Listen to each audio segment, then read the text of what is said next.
तो क्या वाकई 8वें वेतनमान के बाद कोई कह रहा है तनख्वाह 50,000 हो जाएगी, 70,000 हो जाएगी, 79,000 हो जाएगी, अलग अलग तरह के कैलकुलेशंस लगाए जा रहे हैं, बहुत सारी बातें कही जा रही हैं, फिटमेंट फैक्टर को लेकर भी नए नए मसले आ रहे हैं। लेकिन दरअसल एक्चुअली ये है कि इसमें अपडेट ये है कि जो अलग अलग एम्प्लॉई यूनियन हैं, सेंट्रल गवर्नमेंट के जो एम्प्लॉयज़ हैं, उन्होंने दरअसल अपने अपने सुझाव रखे हैं। अब वाकई क्या तनख्वाह 80,000 जाती है, नहीं जाती है, ये तमाम चीज़ें डिपेंड करेंगी जो फिटमेंट फैक्टर होगा उसके ऊपर। फिटमेंट फैक्टर को लेकर हमने एक विस्तृत रिपोर्ट भी तैयार की थी, सारे रिपोर्ट्स का एवरेज हमने आपको निकाल कर बताया था, ठीक है। तो आज हम सुझावों पे बात करने वाले हैं, क्या सुझाव दिए जा रहे हैं, उनके पीछे तर्क क्या है, इसको लेकर बातचीत करेंगे। वो फिटमेंट फैक्टर जो सबसे एवरेज बैठता है वो मैंने आपको एक वीडियो में समझाया, उस फैक्टर के बारे में भी बात करेंगे। नमस्कार, मैं ललित प्रजापति। आज अपडेट इसी का।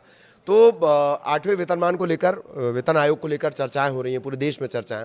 इन सब के बीच कई जो एम्प्लॉय यूनियन हैं उन्होंने सुझाव भी दिए हैं। किस तरह के सुझाव हैं वो भी आपको जानने चाहिए। इसमें सैलरी है, अलाउंस है, सर्विस कंडीशन है, इनमें बड़े बदलाव की मांग की जा रही है। अब अगर ये जो डिमांड्स हैं इनको माना जाता है तो सरकारी कर्मचारियों का जो पे स्ट्रक्चर है उसमें बहुत बड़ा चेंज मुमकिन है, ठीक है। 8वें वेतन आयोग पर दिनों दिन जो तेज चर्चाएं हो रही हैं वो इसी वजह से हो रही हैं। और अब जो नया अपडेट आया है वो कर्मचारी संगठनों की डिमांड्स है, सुझाव की शक्ल में जो उन्होंने दी हैं। कई कर्मचारी संगठनों ने केंद्र सरकार को कर्मचारियों के वेतन भत्ते, सेवा शर्त, टर्म्स एंड कंडीशन, उसमें बड़े बदलाव की डिमांड की है, सुझाव दिए हैं। अगर इन प्रस्तावों को मान लिया जाए तो हाल के सालों में वेतन में सबसे बड़ा बदलाव हो सकता है, सबसे बड़ा बदलाव हो सकता है। वेतन भत्ते जो हैं उनको लेकर भी डिमांड आई है कि केंद्र शासित प्रदेशों के सरकारी शिक्षकों का प्रतिनिधित्व करने वाला संगठन है, क्या है, PSNM, प्रगतिशील शिक्षक न्याय मंच, उसने वेतन भत्तों के पूरे फ्रेमवर्क में बदलाव की मांग की है। अपने मेमोरेंडम में संगठन ने लेवल 1 के कर्मचारियों के न्यूनतम मूल वेतन 50,000 से 60,000 करने की मांग की है। 7वें वेतन आयोग का जो मौजूदा वेतन था वो कितना था, 18,000 रुपए, उसे 50 से 60,000 करने की डिमांड की जा रही है। और क्या क्या प्रस्ताव आए वो भी जान लीजिए। जो ये यूनियन है जिसका हमने नाम लिया, टीचर्स यूनियन, ये 2.62 से 3.83 के बीच का फिटमेंट फैक्टर चाहती है। फिटमेंट फैक्टर फिलहाल कितना है, 7वें वेतन आयोग में कितना था, 2.57 था। इसके अलावा ये चाह रहे हैं 6 से 7% की एनुअल इंक्रीमेंट की भी डिमांड है, जो फिलहाल कितनी है, 3%। ये 3% से दोगुने से भी ज्यादा है। 6 से 7% एनुअल इंक्रीमेंट की डिमांड की जा रही है। संगठन के अनुसार ये बदलाव बढ़ती महंगाई के साथ तालमेल बिठाने के लिए बहुत ज़्यादा ज़रूरी है। इन बदलावों के चलते आय में सही मायने में बढ़ोतरी सुनिश्चित करने में मदद मिलेगी। अच्छा, जो PSNM है, जो संगठन है, वो कुछ स्ट्रक्चरल रिफॉर्म की भी सिफारिश करता है, ठीक, कि भाई थोड़ा सा स्ट्रक्चर जो है उसमें ही बदलाव होना चाहिए, मतलब एक ही ढर्रे पर नहीं चलना चाहिए। जैसे एग्जाम्पल क्या, महंगाई भत्ता जब 50% तक पहुंच जाए तो उसे मूल वेतन में मिला देना चाहिए और DA के कैलकुलेशन को उससे और ज़्यादा सटीक बनाया जाए। जैसे 58% DA था, 7वें वेतन आयोग की बात कर रहे हैं, फिर सरकार ने अभी अप्रैल में ऐलान किया वो 60% पहुंच गया। इनका कहना है कि जैसे ही 50% पहुंचे आप उसको बेसिक सैलरी में जोड़ दो, ठीक। चिल्ड्रन एजुकेशन अलाउंस में भी काफ़ी बढ़ोतरी की डिमांड की जा रही है। मौजूदा समय ये 2,800 रुपये, कह रहे हैं 7,000 रुपये प्रति माह प्रति बच्चा इसे किया जाए। ज़्यादा भत्ते, ज़्यादा फायदे की डिमांड की जा रही है। भत्तों के मामले में शिक्षकों का जो संगठन है वो हाउस रेंट अलाउंस HRA को मौजूदा 10 और 20% से बढ़ाकर 10, 20 और 30 से बढ़ाकर 12%, 24%, 36% करने का प्रस्ताव देता है। 10, 20, 30, अब क्या बोल रहे हैं, 12, 12 दूनी 24, 12 तेरह 36, ये 3 स्लैब। ट्रांसपोर्ट अलाउंस को बढ़ाकर कम से कम 9,000 रुपए करने की सिफारिश की गई है। इसमें DA से जुड़े अतिरिक्त बदलाव भी शामिल होंगे। बाकी की क्या डिमांड्स हैं, 2,000 रुपए प्रति माह का डिजिटल सपोर्ट अलाउंस मिलना चाहिए, छुट्टियों के ज्यादा अधिकार मिलने चाहिए, रिटायरमेंट के समय जो अर्न लीव होती है EL, उसे भुनाने की जो मौजूदा सीमा है वो 300 दिन की है, उसको बढ़ाकर 400 दिन कर दिया जाए कि भाई EL हमें अभी इन कैश नहीं करनी है, हम चाह रहे हैं कि हम 400 दिनों के भीतर उसको कैश करें, अभी वो 300 दिन है। इसके अलावा PSNM ने पुरानी पेंशन योजना OPS को बहाल करने की मांग की है, ग्रेच्युटी की सीमा को बढ़ाकर 50 लाख रुपए तक करने, ग्रुप इंश्योरेंस कवरेज को बेहतर बनाने और ज़्यादा बार प्रमोशन देकर करियर में तेजी से आगे बढ़ने की मांग की है। हालांकि इन मांगों को देखकर लगता है, क्या आपको लगता है ऐसा, आप कमेंट में बता देना कि ये मांगे मानी जाएंगी। ठीक, वेतन में 4 गुना बढ़ोतरी की डिमांड की जा रही है। एक और जोरदार प्रस्ताव, ये किसकी तरफ से आया, एक और संगठन है, भारतीय प्रतिरक्षा मजदूर संघ, BPMS। वो कह रहा है कि मिनिमम बेसिक पे में 4 गुना बढ़ोतरी करके इसे 72,000 कर दिया जाए। पिछला संगठन क्या कह रहा था, 50 से 60,000 कर दो, ये कह रहा है कि 72,000 रुपए कर दिया जाए।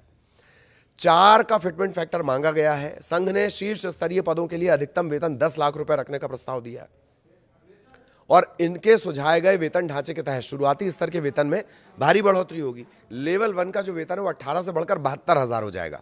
दूसरे संगठन की हम बात कर रहे हैं, 18 से बढ़कर 72 हो जाएगा। हायर लेवल पर वेतन उसी अनुपात में बढ़कर 18 पर लेवल 18 पर कितना हो जाएगा, 10 लाख रुपए तक पहुंच जाएगा। फिटमेंट फैक्टर और सालाना इंक्रीमेंट को लेकर ये क्या प्रस्ताव रख रहे हैं, क्या डिमांड्स है इनकी। वेतन तय करने में सबसे ज्यादा अहम भूमिका निभाता है फिटमेंट फैक्टर, इसे बढ़ाने की पुरजोर मांग की जा रही है। PSNM जो पुराना संगठन जिसकी हमने बात की थी, वो 2.57 की जगह 2.62 और 3.83 का प्रस्ताव रखता है, जबकि BPMS कह रहा है कि सीधे 4 कर दिया जाए फिटमेंट फैक्टर को। इसके जो अलावा जो है सालाना इंक्रीमेंट को मौजूदा 3% से दोगुना किया जाए और 6 से 7% इसे कर दिया जाए। संगठनों का कहना यह है कि बढ़ती महंगाई और जीवन यापन की लागत को देखते हुए आय में यह बढ़ोतरी बेहद जरूरी है। इसके अलावा जो महंगाई भत्ता है उसे 50% तक पहुंचने पर बेसिक में मर्ज कर दिया जाए, ये मांग भी दोहराई गई है। ये हमने आपको बताया है। अभी जैसे 7वें वेतन आयोग का महंगाई भत्ता चल रहा है वो 60% पहुंच गया, 58% था, 2% सरकार ने बढ़ा दी, वो कहां पहुंच गया, 60%। इनका कहना है जैसे ही 50% हो उसको सैलरी में जोड़ दो आप। इन बंपर मांगों के पीछे संगठनों का आर्थिक तर्क दे क्या रहे हैं। इतनी बड़ी वेतन बढ़ोतरी को सही ठहराने के लिए BPMS ने सांख्यिकी और कार्यक्रम कार्यान्वयन मंत्रालय यानी MSPI, ये बहुत इंपॉर्टेंट आंकड़े होते हैं MSPI से जुड़े हुए, ये सीधे असर करते हैं, उनके आंकड़ों का हवाला दे रहा है। संघ का कहना है कि 2016-17 से 2024-25 के बीच देश की जो प्रति व्यक्ति शुद्ध राष्ट्रीय आय है, per capita net national income, ये 86.76% से बढ़कर 1.03 लाख से 1.92 लाख हो गई। परसेंटेज को अगर आप इसे समझें तो जो इनकम है वो कितनी हो गई है, 1.03 लाख से बढ़ते बढ़ते 1.92, मोटी भाषा में जिसको अपन कहते हैं 2 लाख, वो हो गई है। संगठनों ने वेतन की गणना के लिए परिवार इकाई, फैमिली यूनिट को 3 सदस्यों से बढ़ाकर 5 करने की मांग की है, ताकि परिवार को वास्तविक वित्तीय जिम्मेदारियों का सही आकलन हो सके। ठीक है, 3 माता पिता बच्चा, ये कह रहे हैं कि नहीं इसको 5 किया जाए, 2 लोग और इसमें ऐड किए जाएं, 5 के हिसाब से ये कैलकुलेशन होने चाहिए। तर्क ये कि वेतन बढ़ोतरी को आय बढ़ोतरी के साथ जोड़ने के लिए पारदर्शी ट्रांसपेरेंट व्यवस्था बनेगी, ये तर्क दिया जा रहा है। ये हमारी खबर का एक पहलू हो गया जिसमें हमने आपको बताया कि फिटमेंट फैक्टर को लेकर किस तरह की बातें आ रही, डिमांड किस तरह की जा रही है। अभी जो फिटमेंट फैक्टर है 7वें वेतन आयोग का, वो कितना है, वो है 2.57। अब क्या वाकई लगता है ये फिटमेंट फैक्टर सबसे इंपॉर्टेंट है, ये मैं आपको कई वीडियोस में बता चुका हूं। एक और महत्वपूर्ण बात जान लीजिए कि जो फिटमेंट फैक्टर है उसका सीधा असर, ये जो सैलरी बढ़ाई जाएगी, भत्ते बढ़ाए जाएंगे, इसका सीधा असर सरकार की सेहत पर भी पड़ेगा।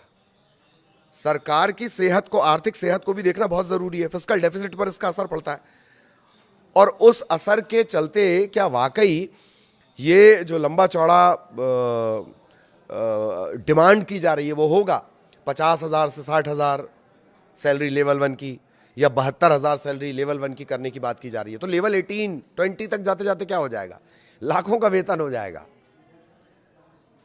ठीक है, तो अब अगर एवरेज की बात कर ली जाए, कुछ दिनों पहले जो हमने वीडियो बनाया हमने उसमें तमाम चीजों को, सरकार का क्या स्थिति है, वित्तीय स्थिति कैसी है, क्या वो फिटमेंट फैक्टर हो सकता है, अलग अलग जो रिपोर्ट थी, चाहे वो मीडिया संस्थानों की रिपोर्ट हो, चाहे वो बैंक से जुड़े रिपोर्ट्स हों, आर्थिकी से जुड़ी रिपोर्ट है, उसका अगर एनालिसिस करने के बाद एक एवरेज निकाला जाए तो वो फिटमेंट फैक्टर 1.89 के करीब करीब पहुंचता है। उसके हिसाब से हमने कैलकुलेशन भी आपको बताए हैं कि वो सैलरी को करीब करीब पहुंचा देता है 43,000, 18 को वो 40 से 43,000 पहुंचाता है 1.89 का फिटमेंट फैक्टर, और ये कॉमन पड़ता है। 2.57 का जो फिटमेंट फैक्टर दिया गया पिछले बार 7वें वेतन आयोग में, वो बंपर बढ़ोतरी में से एक है। लेकिन एवरेज अगर देखा जाए, जो अलग अलग अनुमान आ रहे हैं, यहाँ तो डिमांड जो की जा रही है वो 2.5 से 3 करने की जा रही है। एक संगठन तो कह रहा है फिटमेंट फैक्टर को 4 कर दो, लेकिन फिटमेंट फैक्टर का गणित ये कहता है सबका अगर एवरेज मिला लिया जाए अलग अलग संस्थानों का, जैसे पॉलिटिक्स में आप सुनते हैं पोल ऑफ पोल्स, तो ऐसे ही रिपोर्ट्स ऑफ रिपोर्ट को अगर देखा जाए, उसका एक एवरेज निकाला जाए तो वो 1.89 1.90 के आसपास फिटमेंट फैक्टर पहुंचता है, और उसके हिसाब से लेवल 1 की सैलरी पहुंचती है 43 के आसपास, जो अभी तक प्रैक्टिकली सबसे करीब लगता है। अब क्या इस पे होता है, सरकार इन सुझावों को मानती है नहीं मानती है, क्या फिटमेंट फैक्टर तय किया जाता है, क्या स्ट्रक्चर में भी कोई तब्दीली की जाती है, इसके लिए तो भाई इंतजार करना होगा। आगे भी जो अपडेट होगा वो हम आप तक पहुंचाएंगे। नमस्कार।